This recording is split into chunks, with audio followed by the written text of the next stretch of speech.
The views and opinions expressed on any program are those of the producers and/or the persons appearing on the program, and do not necessarily reflect the views and opinions of FRC Media, Bristol Community College, or the City of Fall River.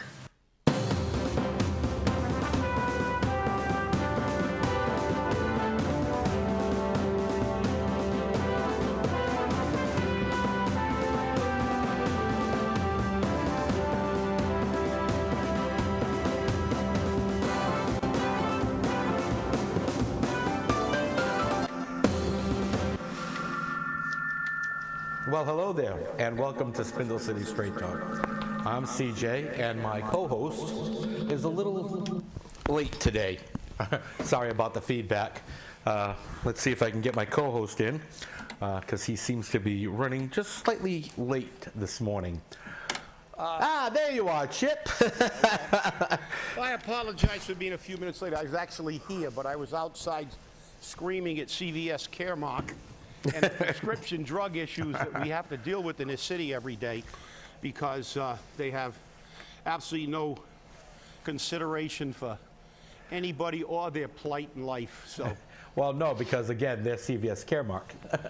So we've got a lot to talk about today. Yes, well, the first thing I want to talk about, I sent it to you via email last night. One of our tipsters was out there, and this may not be the best thing to actually bring up, but if you look at your monitor, Chip, you'll see that there it is, a certain picture.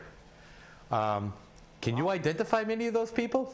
Yeah, they think, well, the back of the heads are kind of like... The back of the head is an allegation, and I really don't even want to get into that, but accordingly, this is a picture of 5 members, a quorum, of the City Council present at Applebee's after the City Council meeting last night. And I'm sure they didn't discuss any issues related to the City Council meeting. Those 5 City Councilors were Sean Kadim, Richard Cabaceres, Linda Pereira, Ray Mitchell, and very out front there next to the gentleman's head is Steve Long. Now, I posted this morning after receiving it from a tip and sent it out via email to the 5 city councilors involved, including the allegation in there of who that unnamed individual may be. And again, I'm not going to get into that here. I did get into it a little bit online. But interestingly enough, people started screaming an open meeting law violation right away. And it may very well be. But I think what this is saying to these 5 individuals, that no matter where you go, there we are. Because we have people out there watching everything you say and do. And we are not going to allow our government to trample over us. Now, I sent this out with a quote from our lovely former president, now who has passed away, John Adams. And I thought it was very interesting because this speaks volumes to the people. A 3-hour meeting last night screaming about net school spending. And the outcome is, let the state decide. Well, the state would probably do a better job than this monkey barrel than we have going on. I mean, this is just amazing what we see in Fall River. It's beyond me. It's outrageous. It's unacceptable. Listen, this has been going on for I don't know how long. We have probably, I don't know, over $500,000 to $1 million worth of salaries tied up in the financial team of the school department. We have a like amount, including salaries and benefits, on the city side. So we got a couple of $1 million worth of dead wood there that can't agree on a number. And I just don't understand it, because as much as Meg Mayo Brown wants to believe, and the school department wants to believe, they are a nation unto themselves because of ed reform, they are not. They are still part of the overall city budget. Why they even have a financial team is beyond me. But but they have their own because they're like their own separate nation. However, they still work for and are budgeted and paid by the city of Fall River. And the mayor is not only the head of the city of Fall River, he's the chairman ex officio of the school committee. So I don't know why this is such a difficult problem. They both work for the mayor. This is the city. As I've said numerous times, they're on the council floor disagreeing with each other, talking about half-truths and past practices, which is ridiculous, because they don't even know what the elements of a past practice are. I do, but they don't. Kathy Ann Veras was using that like she actually knew what it meant, but she doesn't, because it has to be done for a long period of time without deviation, and it has to be accepted by both parties, which it wasn't. The fact is that the school department budget carrying health care expenses is new, so therefore it's impossible to have a past practice established. Plus, there's a contractual obligation to pay. So the whole thing is nothing more than political doublespeak and propaganda, when the resolution to this issue is simple. You call the school department, the mayor, who, by the way, the superintendent of school really works for overall, well, you don't pay her, and you tell her, get your financial team over to Government Center tomorrow morning at 9 o'clock to meet with the financial team on the city side, and I'm going to lock them in the room and slide a little bit of food and water in there occasionally until we can agree on a number. We're living in the same city. You're working for the same employer, and they're allowing you to basically disagree? Now that's leadership. That's real leadership. You let this three-ring circus of he said, she said, catch-22 go on forever. This is what's wrong with Fall River. We have an incompetent, inept government. We got a city council that can find Applebee's to have a few drinks and talk about what went on, which I said is a violation of the law. But this is the way we run this city. You know, it's not a wonder that this city is in the situation it's in. Now we've become the lowest income in the state. We have the rather dubious distinction of being called the dumbest city in the United States by the Washington Post, based on a bunch of criteria. You know, and why? Why? Because it seems that our government is incapable of actually having any kind of leadership. It's always the blame game.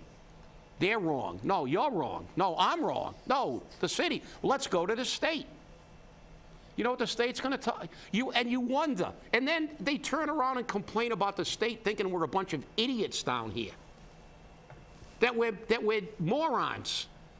Because you're going to go to the state and say, hey, listen, the school department and the city side can't agree. Really? You've got COOs and CFOs and treasurers in the school department, and we got treasurers and auditors and consultants on the city side, and nobody can figure it out. This must be like nuclear physics, because I don't know what happened to the other 350 cities and towns in this state, but they've managed to figure out what their liability is for net school spending. Yet Fall River, this is a giant mystery. And rather than solving the mystery by locking all these miscreants that are charged with doing this work in a room until they do something, they just say, it's your fault, and they play the blame game, and everything stays the same. And it's absurd. You know, you know, it would be like two police officers coming up to a scene of a bank robbery and standing out in the middle of the street saying, this is your call. No, this is your call. No, it's your call. No, it's the other sector's call. Really?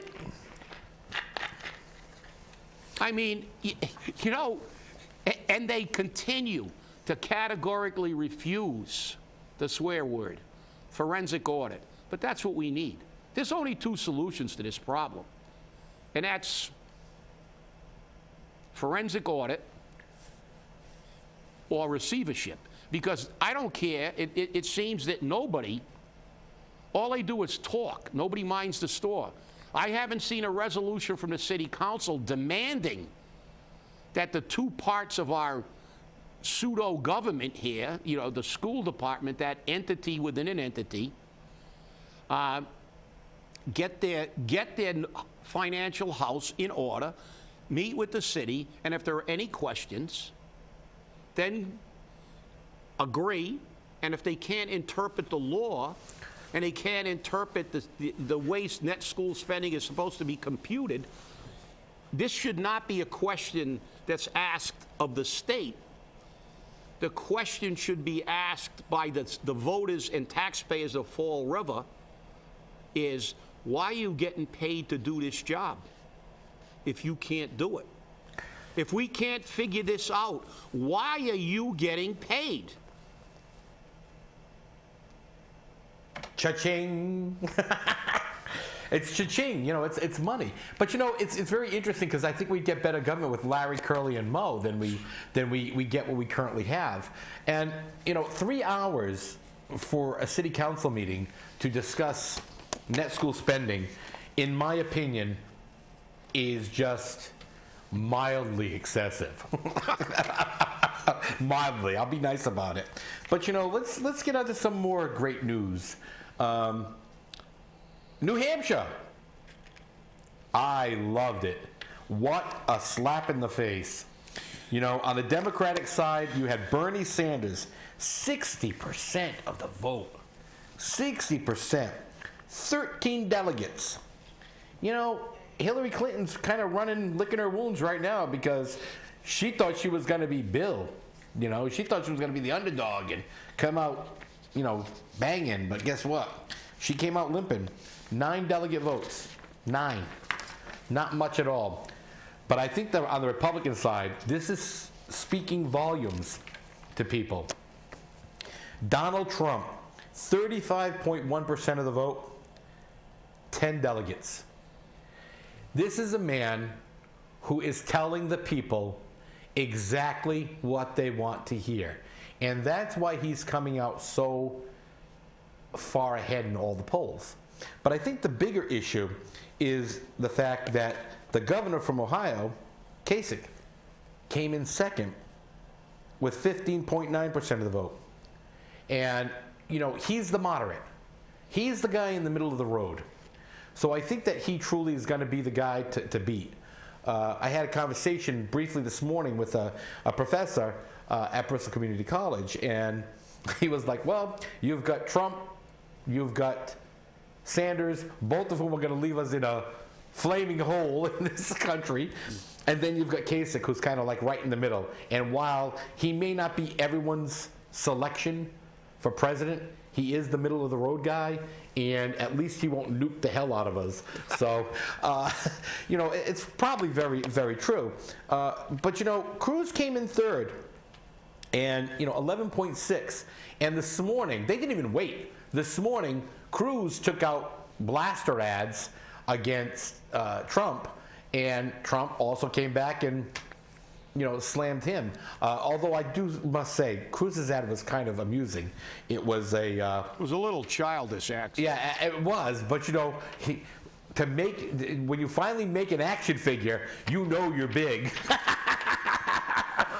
Well, I'll tell you, what really warmed the cockles of my heart with this is it's beginning to show the anger has finally gotten to the voting public.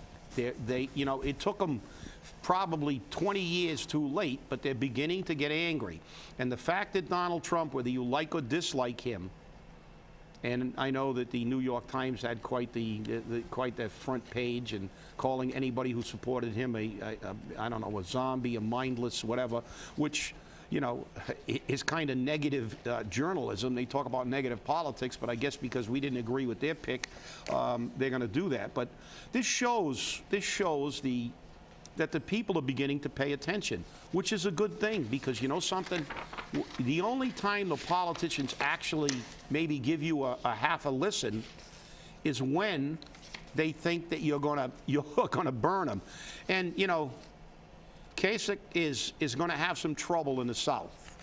I mean, the problem is people don't vote on every major issue. Everywhere you go, the demographic thinks an issue is different. And you know, when you get to the South, they've already laid out the battle plan. The battle plan is not going to be about the failing economy, the you know, all our military interventions, and the fact that our military is very, very, very small at this point in time. It's going to be about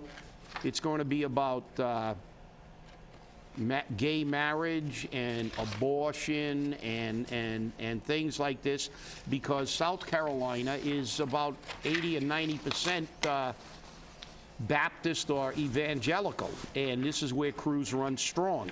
And you know, Kasich's going to have some trouble. Although Trump is showing some pretty good numbers, which is a really indication. When you begin to get to the religious right a little bit, when they can get their brain off their religious views and actually focus on some other political thing, it's a good sign. And on the Democratic side, again, people are outraged. They're tired of the same old, and their indications. Will Trump and Bernie make it, you know, not if their parties have anything to do with it. We know that because neither of them is the pick of their party. And, you know, they're going to do everything they can to topple them. But the fact is that this election has now created a firestorm for people to really pay attention. People are engaged. It's like a soap opera now. And that's what we want. We want people to pay attention to what's going on. It's like you said, you know, if you look at that city council meeting in 3 hours of the city council allowing those two factions to sit there and disagree and blame each other, and your figures are wrong, and my figures are, no, your figures are wrong. You know, that just goes to show that the council isn't doing their job, because some councilors should have said, wait, I move to stop this debate, send them all back, and tell them to earn their money. You know, Chip, though, the funny thing is that this council is basically pretty new, okay? But there are 3 people on that council, Long, Pereira, and Mitchell, who touted this budget, touted the meeting of net school spending, and then they slammed themselves in the foot that the budget that they presented and approved was fiction. It wasn't even a real budget, because they were going to meet net school spending with promises. And, you know, what part of that didn't they understand when they made those promises? So, yes, Linda, Steve, Ray, you did this. You did this. You created this mess. And now you're trying to dig yourself out of it. So I wonder if that was the conversation at yesterday's meeting at Applebee's. Well, it looks like we may be going back to '95. In '95, we had the five councilors booted, and they were, you know, you see now we're getting another group. Yep. And you know, it's nice to be agreeable on a page and agree on an issue.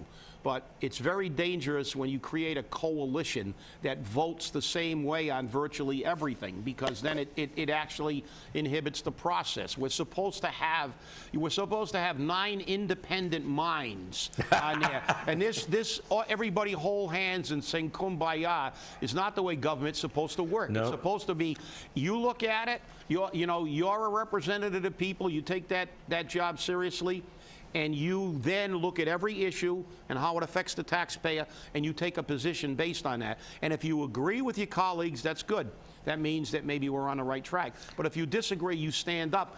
And sometimes when these coalitions are formed, it's like Washington, where everybody kind of has to log roll, and they have to support some things they don't like to get that coalition's vote on another issue that they may want. It hasn't started out very well. It's not a good indication. And the reality is that, you know, it's their job to hold these people's feet to the fire, not let them give them a three-hour forum for them to make the people sick that realize, you know, the next time they go in front of the council, I was going to wear a sign that said, like, eat at Joe's for today. But the next time they go before the council, I think before they start their presentation, rather than like we have to do, give our address and to prove we live in Fall River, since they work for the city of Fall River, I think they should go in front of the microphone, identify themselves, their position, and their salary.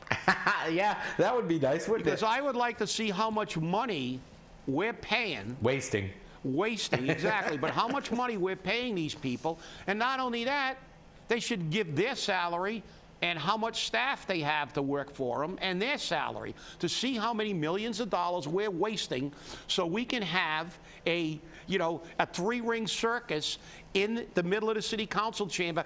And then the resolution of that is nobody can figure this out. We're all too dumb because we live in the dumbest city in the country based on a Washington Post. So let's go ask Boston. And then when Boston says things like, they're all idiots down there, they get highly insulted. It's like they take, oh, how dare they say that? It's probably because we do crap like this. It's like, look, those idiots in Fall River can't figure out net school spending. They want us to help them. Well, you know something? If they do, and that's the way we want to run it, I think the next thing the city council should look for is pay cuts from all these people. Because if Boston's doing 50% of their job, maybe they should cut their salaries. Hey, you know, it's interesting because, again, you know, we've been off the air for 2 shows. So I was glad we got in here today. But, you know, no matter what we do in Fall River, it seems like the idiot factor keeps playing into effect. You know, there was a story about how many traffic citations were issued in both snowstorms. 1,780 tickets. Do you know that people came out and drove saying they should have warned me they were going to give me a ticket? I posted the press releases. It said you were going to be ticketed. It said you were going to be towed. 7 cars were towed. And don't you know, they say, well, they should do an all-out effort to tell me that they're going to ticket me. What are they going to do? Send up smoke signals? You know, this is the idiot factor we have in this city. And it just keeps going on and on and on and on. You got a mayor who's turning around right now saying, oh, we're going to look at rezoning the King Philip Mill property to residential or mixed use. Meanwhile, he's saying out of the other side of his face, but we're going to seek demolition permits. Yeah, but they're going to demolish it, then they're going to build more housing, just what we need in Fall River. Exactly. The people who own income property can't get people to rent their properties, and they don't have enough money to pay their rent half the time. So let's build a whole bunch of more low-income property and bring a few more into the city so we can maybe break 30% living below the poverty level. Hey, and not only that, maybe it's going to be market rate housing. Yeah, well, we all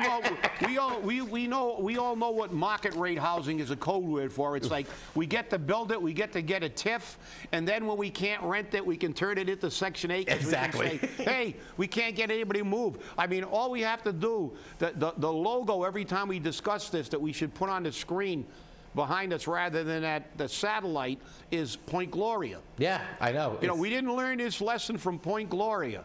The luxury condo place that ended up, you know, and it's just, you look at this and it's just so frustrating because, you know, again, they've already resurrected the talk about taxing to the max.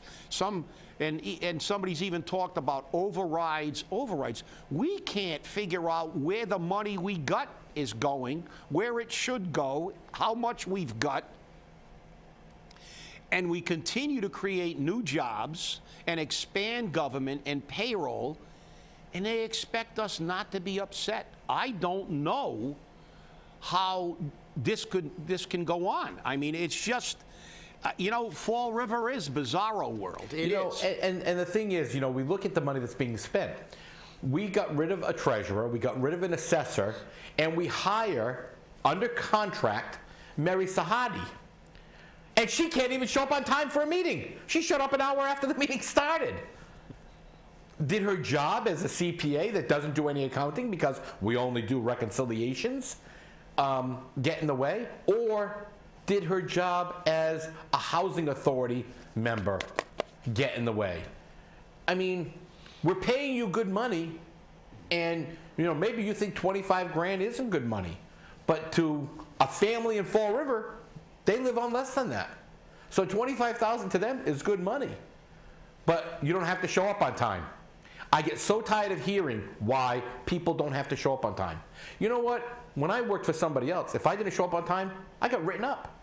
If I didn't show up again on time, I got written up again. Then I got suspended. Then I got fired.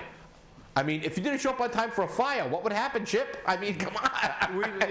We'd be in a little bit of trouble. But the fact is that, and you're right, because not only, the other factor that really upsets me to no degree is maybe, I've been shoveling snow on and off, for 5 days, so maybe I'm a little bit less, and then dealing with the pharmaceutical, maybe my patience is a little worn thin. But what really bothers me is when they do show up, sometimes I wonder if it's not good if they don't show up, because the fact is that we never get a figure that's accurate, we never get a figure that's concrete, and then we get comments like, yeah, I guess we should have put it in a memorandum of agreement. You can scold me. Really? What is this? It was like, now I have flashbacks of our law department saying we didn't get it in writing on Dominion. It's like, how many times do these people have to continue doing the same thing and having the city not hold them accountable and the city council not holding them accountable? How many times are we going to hear, we didn't put it in writing? The law department. And as I said before, if you go to most lawyers' office, you have to fill out an affidavit and sign it to go to the bathroom if you leave his office. But our law department didn't put anything that had to do with Dominion in writing. Now we have, I guess we should have had a memorandum of agreement. Really? Really? This is like you said. I'll tell you what, if we had Mo, Larry, and Curly in charge, it would be a lot better, because I think they could run a better ship than we're running, because all we see is a repetition of the same mistakes over and over and over again, which we all know is what is the definition of insanity. Repeating the same action and expecting a different result. And we continue to do the same thing over and over again. So, hey, everybody's pumped. Trump won, Bernie won, we got races, South Carolina's coming up, people are paying attention throughout the country, and this is good. But remember, everybody pat yourself on the back, Fall River. We did it first. We were the guys that did the recall. We were engaged before this presidential election, so let's stay engaged, stay informed, stay angry. I guess we're not that dumb then, huh? I guess we're not so stupid. And now they're talking about recalling Governor Raimondo. Boy, we're really, we're infectious. We're infectious, That's right, yeah. And it's amazing that people still walk around with their head in the sand, if they walk at all. They put their heads in the clouds, they put on the rose-colored glasses, and they say, la la la la la, everything's wonderful. Meanwhile, I think the new theme song for the city of Fall River should be the Gilligan's Island theme. It's a 3-hour tour. Yeah. Because we're at the point now where it's going to go from the Gilligan's Island theme to the MASH theme. People don't even know what the title of the MASH theme is. It's Suicide is Painless, because that's where this city's going. From the song and the movie. Yes, exactly. That preceded the television series. But it's amazing that people do not learn from history. And I think Adam said it well when he said, the government is its own worst enemy. And when you give a man power, he'll destroy it. And this is what we're doing here in Fall River. Hey, it was great being back with you guys today. We'll have to see you on Friday. And remember, don't tick off Mother Nature, so we don't need any more snow. Stay warm and stay angry.